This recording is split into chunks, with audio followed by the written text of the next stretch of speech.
Hey there, and welcome to Neurodivergent Mom Life, the podcast where we balance life, kids, and our beautiful neurodivergent brains with humor, real talk, and a touch of VHS energy. I'm your host, Corey, and today we're tackling a topic that feels harder than beating Sephiroth on your first playthrough: setting boundaries without guilt. Let's face it, mom life is like playing Tetris on turbo mode, and when you're neurodivergent, every piece feels just a little harder to fit. Add in the guilt society loves to pile on, and suddenly you're juggling more than you can handle. But here's the truth: boundaries aren't barriers, they're bridges that build stronger connections. This episode is for you if you've ever felt like saying no makes you feel like the bad guy, or if you're running on empty because you've said yes to everyone but yourself. Sound familiar? Let's fix that. Before we dive in, I want to ask a quick favor. If you're enjoying this podcast, take a second to hit subscribe so you never miss an episode. And if you love what you're hearing, leave a review or share it with a friend who needs this message. It's a small thing that makes a huge difference in helping more moms like us find the show. Thanks. Oh, and don't forget to grab my free relationship repair checklist. It's like a cheat code for your relationships, helping you set boundaries and repair connections with ease. The link is in the show notes. Don't forget to get it before you head out.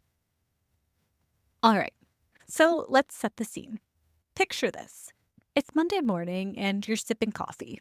Okay, well, maybe you're reheating it for the third time. And your phone pings with a text. Someone needs you to help with a PTA project, and before you even think it through, you text back, "Sure, I can do that."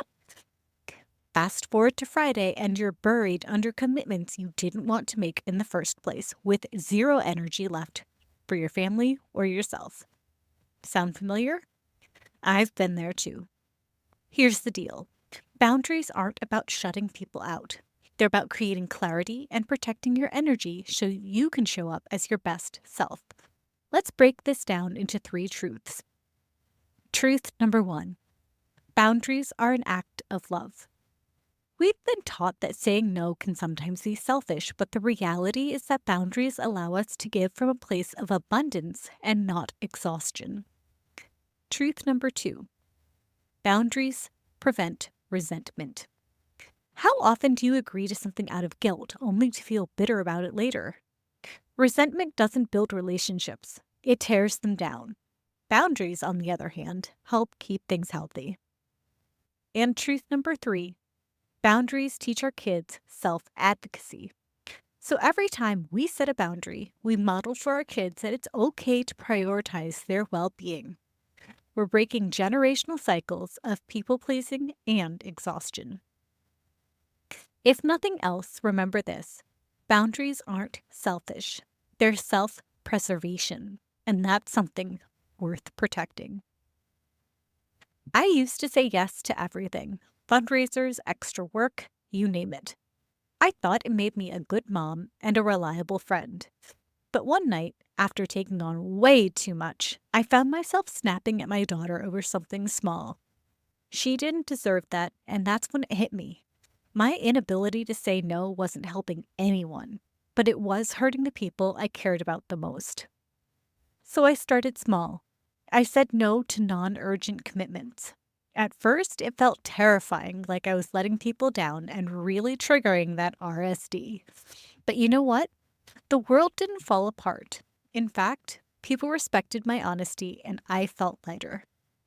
So here's what I want you to try the next time you feel like you absolutely have to say yes, even when you want to say no. Step number 1: identify one energy drain. Look at your calendar this week and pick one thing you can say no to. Step number 2: use a script. So something like, "Thanks for thinking of me, but I'm at capacity right now," or "I don't have the spoons right now." Step number 3: reframe your boundaries as wins. Every time you set a boundary, celebrate it as a victory for your well-being, because that's exactly what it is.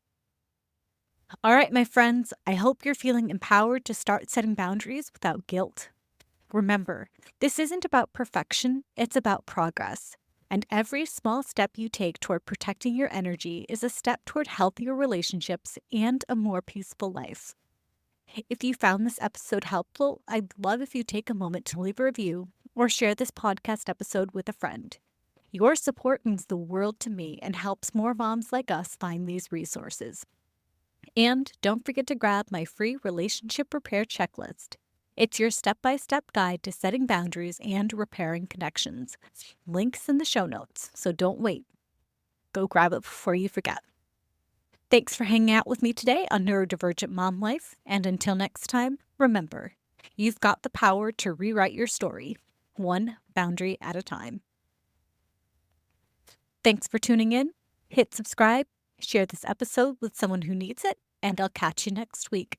Until then, keep blazing your trail and stay awesome.